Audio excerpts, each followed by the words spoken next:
몇 년 전에 함께 동료한 부목사님들과 또 교회 청년들과 함께 금산에 있는 KT 위성 지구를 견학한 적이 있습니다. 그곳에는요 20여 개의 대형 안테나가 설치되어 있습니다. 가장 큰 안테나는 직경 32m입니다. 무게만 해도요 200톤에 가깝다고 합니다. 또 크기가 250평이나 되었습니다. 이곳에서는 태평양과 인도양 방향으로 위성 전파를 수신하는 곳이라고 하였습니다.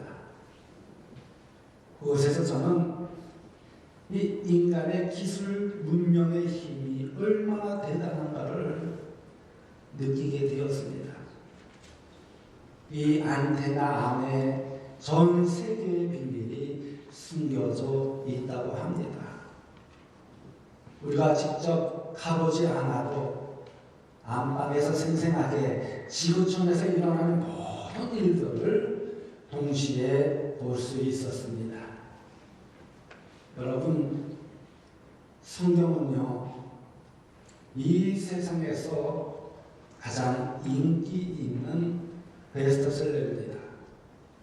매년 4,400만 권이 팔리고 있다고 합니다. 또한 영국 연합성서협회가 발표한 통계에 의하면 전 세계 6,500여 개의 언어 중에서 약 2,500개의 언어로 번역되어 있다고 합니다.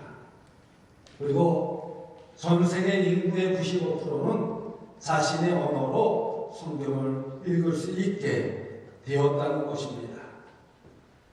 그러면 성경이 지금도 베스트셀러로 출판되고 팔리고 읽혀지는 이유는 무엇일까요? 그것은요, 성경은 가장 능력 있는 책이라는 것입니다. 지금까지 성경은요, 수많은 사람들을 변화시켜 왔습니다. 방탕하러 살았던 어거스틴이 로마서 말씀을 읽고 변화되어 성자가 되었습니다. 마틴 루터는 로마서와 갈라디아서를 읽다가 오직 성경으로라는 모토를 가지고 종교 개혁을 일으켰습니다. 이처럼 인류 역사를 변화시킨 수많은 위인들은 한결같이 이 성경을 읽다가 변화된 사람들이었다는 것입니다.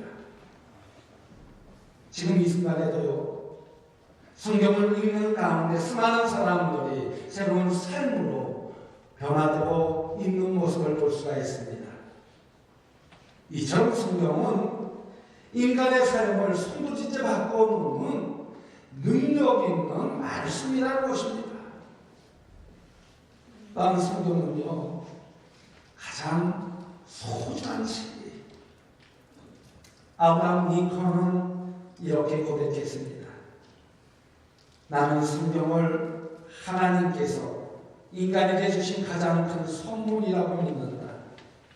구세주의 모든 선한 것은 이 책을 통하여 우리에게 전달된다 라고 고백했습니다. 패트릭 헨리는 이렇게 말했습니다. 성경은 지금까지 인쇄된 다른 모든 책을 합한 것보다 더 큰 가치가 있다. 이처럼 성경은요, 영생을 얻게 하고 진리의 이루는 길을 보여주는 책으로서 이 세상에서 가장 소중한 책이라는 것입니다. 또한 성경은요, 모든 신앙생활의 기준이 되는 모습을 볼 수 있습니다. 성경은 하나님의 말씀으로 신앙과 행위에 있어서 인간이 의도적으로 만들어 놓은 책이 아닙니다. 따라서 성경을 바르게 이해할 때 우리는 올바른 신앙생활을 할 수가 있습니다. 그래서 성경은 약 1600년에 걸쳐서 40여 명의 사람들에 의해서 기록되었다고 합니다. 그러면 기록된 성경을 하나님의 말씀이라고 부르고 또 그렇게 믿는 이유는 무엇일까요? 그것은 바로 이 성경은 하나님의 감동으로 쓰여졌기 때문입니다. 디모데후서 3장 16절에 있는 말씀을 보면요, 모든 성경은 하나님의 감동으로 된 것으로 라고 하셨습니다. 여기서 하나님의 감동이란 헬라어로 데오프뉴스토스라고 이야기를 하는데, 이 데오프뉴스토스는 하나님의 숨결로 만들어진이라는 의미를 가지고 있습니다. 다시 말해 성경은 비록 사람의 언어로 사람의 손에 위에 기록되었지만 하나님의 숨결이 담겨져 있다는 것입니다. 그래서 성경을 읽으면요, 사람들이 하나님의 숨결을 느끼게 된다는 것입니다. 그래서 읽으면 읽을수록 오히려 새로운 감동과 느낌을 받게 됩니다. 그 이유는요, 살아있는 하나님의 숨결이 그 안에 담겨져 있기 때문입니다. 살아계신 성령님께서 지금도 말씀 가운데 역사하고 계시기 때문입니다. 오늘 읽은 본문 말씀은 모세가 하나님의 백성들에게 선포한 설교 내용입니다. 약속의 땅 가나안을 목전에 두고 너희들이 그곳에 가서 어떻게 살아야 할 것인가를 말씀하여 주고 있습니다. 그리고 그 핵심은 하나님의 말씀을 듣고 순종하면 너희가 번성하고 참되게 되는 축복을 받을 것이요, 하나님의 말씀을 거절하면 배반하면 망하게 될 것이라고 말씀하셨습니다. 그런데 그 말씀은요, 어려운 것이 아닙니다. 아주 먼 곳에 있는 것이 아니라는 것입니다. 오늘 보면 14절에 있는 말씀을 보면 오직 그 말씀이 내게 매우 가까워서 내 입에 있으며 내 마음에 있음즉 내가 이를 행할 수 있느니라 라고 했습니다. 여기서 하나님의 말씀은 하늘이나 이 바다 멀리에 있는 것이 아니라는 것입니다. 매우 가까이 있다고 하였습니다. 바로 우리의 입술에 있고 우리의 마음속에 있다는 것입니다. 예수 그리스도를 주로 고백한 하나님의 자녀들은 이미 하나님의 말씀을 품고 사는 사람이라는 것입니다. 그러기에 하나님의 숨결 속에서 살고 있다는 것입니다. 그런데 문제는요, 우리들이 그 말씀의 능력을 깨닫지 못하고 살아가고 있다는 것입니다. 지금도 하나님의 말씀은 살아서 역사하는 능력의 말씀인데 그 말씀을 삶의 기준으로 삼지 않고 있다는 것입니다. 그러면 우리들이 말씀을 삶의 기준으로 삼으며 살아서 역사하는 능력 가운데 체험하기 위해서는 어떻게 할까요? 첫째, 부르시는 능력이 그 말씀 안에 있음을 믿어야 됩니다. 여러분, 예수님께서 갈릴리 해변을 거니시다가 베드로와 안드레를 부르셨습니다. 마태복음 4장 19절에 있는 말씀을 보면요, 말씀하시되 나를 따라오라 내가 너희를 사람을 낳는 어부가 되게 하리라 하시니 라고 하셨습니다. 이 말씀을 들은 베드로와 안드레가 그물을 버려두고 예수님을 따랐습니다.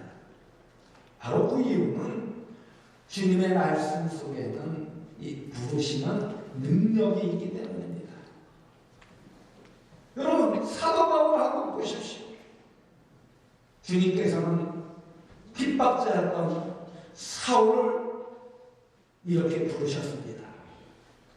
사울아, 사울아, 내가 어찌하여 나를 핍박하느냐. 이 주님의 부르심 앞에 사울은 어떻게 되었습니까? 고꾸라지고 말았습니다. 율법을 지키기 위해 사람을 죽일 정도로 종교적인 열심이 있었던 사울이 주님의 이 한마디 말씀에 온전히 새 사람이 되었다는 것입니다. 그 이유는 무엇일까요? 주님의 말씀 속에 부르심의 능력이 있기 때문입니다. 바로 베드로를 부르시고 사울을 부르신 주님의 말씀이 오늘 여러분을 부르시고 계시다는 것입니다. 이 주님의 부르심에 우리는 민감하게 반응하는 자녀들이 되어져야 될 줄로 믿습니다. 또한 성경에는 어떤 능력이 있을까요? 이 성경에는요, 치유하는 능력이 있어요. 믿습니까? 믿습니까? 이 성경에는요, 치유하는 능력이 있어요. 나병 환자를 향하여 숨을 내쉬고 깨끗함을 얻어라 하고 명하니까 병이 떠났습니다. 죽은 지 나흘의 나사로를 향해서 나사로야 일어나 걸어 나오라 라고 명하니까 죽은 나사로가 다시 살아서 걸어 나왔습니다. 베드로와 요한이 성전 미문에 앉아 구걸하는 얻지 못하는 자에게 나사렛 예수 그리스도 이름으로 명하노니 일어나 걸어라 명하니까 일어나서 걷는 역사가 일어났습니다. 이처럼 하나님의 말씀은요, 오늘도 살아서 역사하시고 또 우리의 영과 몸과 관절과 골수를 찔러 쪼개는 능력의 말씀이요 치유의 말씀이라는 것입니다. 그런데 지금 여러분이 말씀을 묵상하고 기도하고 있음에도 혹 병이 낫지 않았다고 실망하고 계신 분은 안 계십니까? 그것은 주님의 치유의 능력이 부족해서가 아닙니다. 반드시 자신의 믿음이 연약하거나 모자라서가 아닙니다. 그 병 속에 여러분을 향한 주님의 은총이 들어있기 때문이라고 생각합니다. 여러분, 사도 바울을 한번 생각해 보세요. 사도 바울이 육체의 가시를 제거해 달라고 3번씩이나 간절히 강청했지만 하나님은 그의 기도를 들어주셨어요? 들어주시지 않았어요? 들어주시지 않았어요. 오히려 뭐라고 말씀하시느냐? 내 은혜가 내게 족하도다 라고 말씀하셨습니다. 이때 바울이 깨달은 것이 무엇인지 아십니까? 약함의 자리에 바로 하나님의 은혜와 능력이 머문다는 것을 바울은 비로소 깨달았다고 고백하는 모습을 볼 수 있습니다. 이것을 바르게 깨달았을 때 비로소 우리는 더 이상 병의 노예로 살지 않게 된다는 것입니다. 건강이 내 삶의 유상이 되는 오늘로부터 자유함을 얻을 수 있게 된다는 것입니다. 이것을 깨닫고 모든 상황으로부터 자유함을 얻는 삶을 살아가면 우리는 주님의 치유하신 능력 속에 살고 있다는 증거입니다.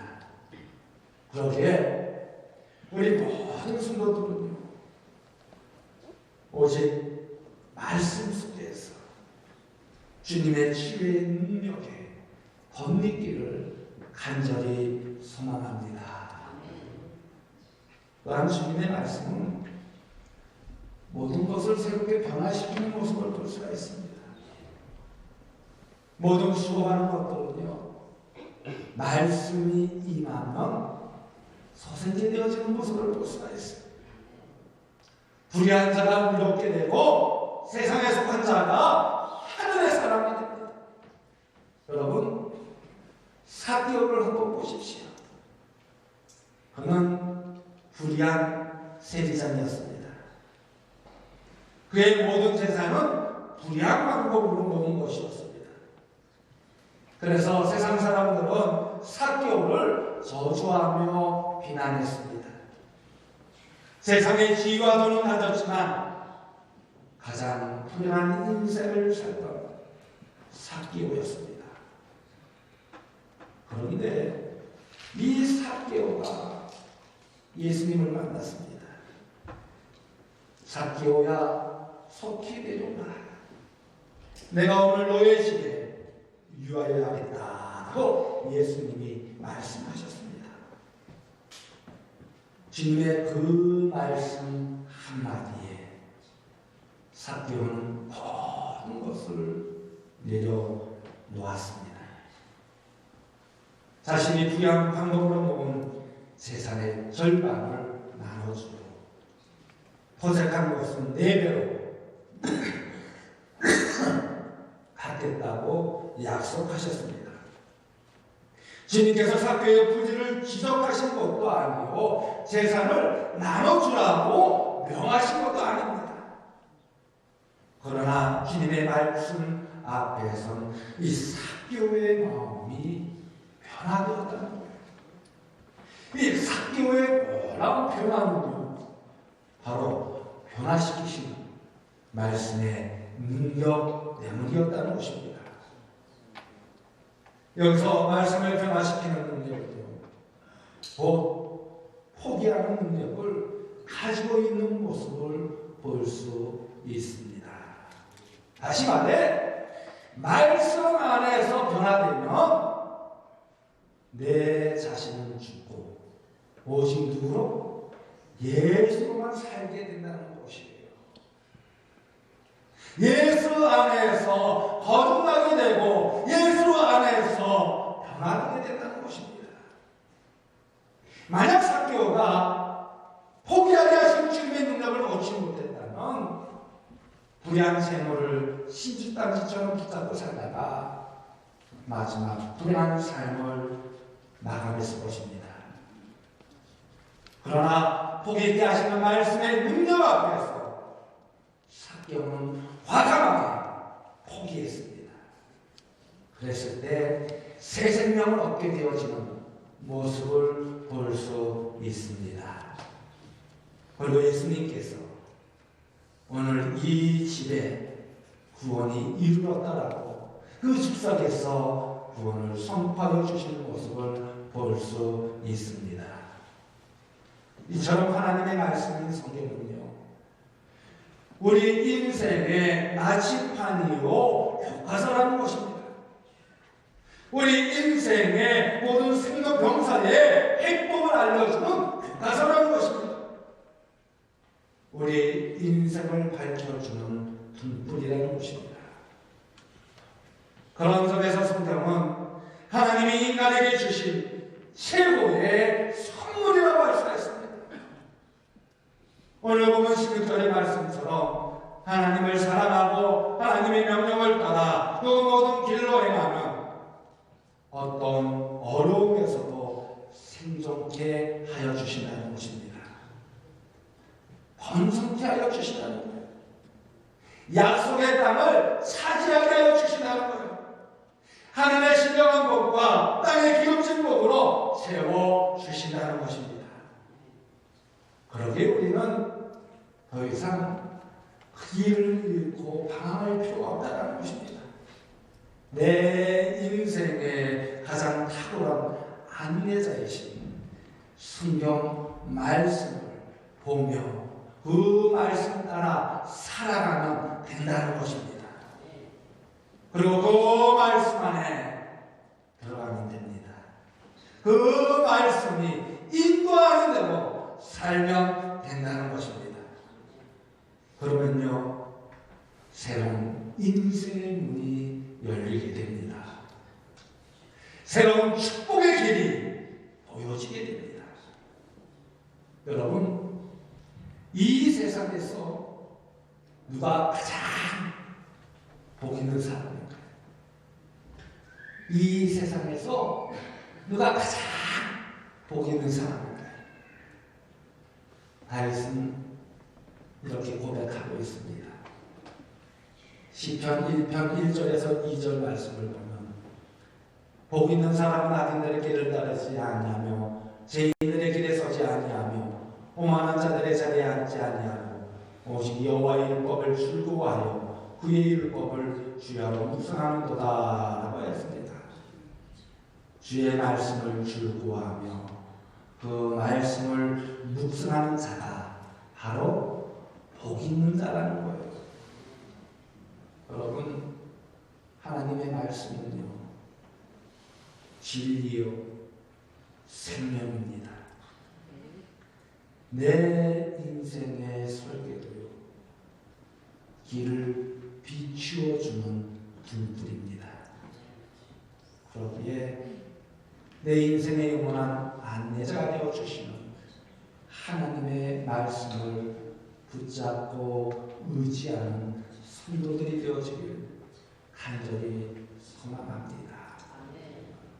2020년 그 말씀을 붙잡고 의지할 때 분명 믿음 안에서 승리함을 얻게 될 줄로 믿습니다. 그래서 온전히 하나님께 쓰임받는 자녀들이 되어주시기를 주님의 이름으로 간곡히 축원드립니다.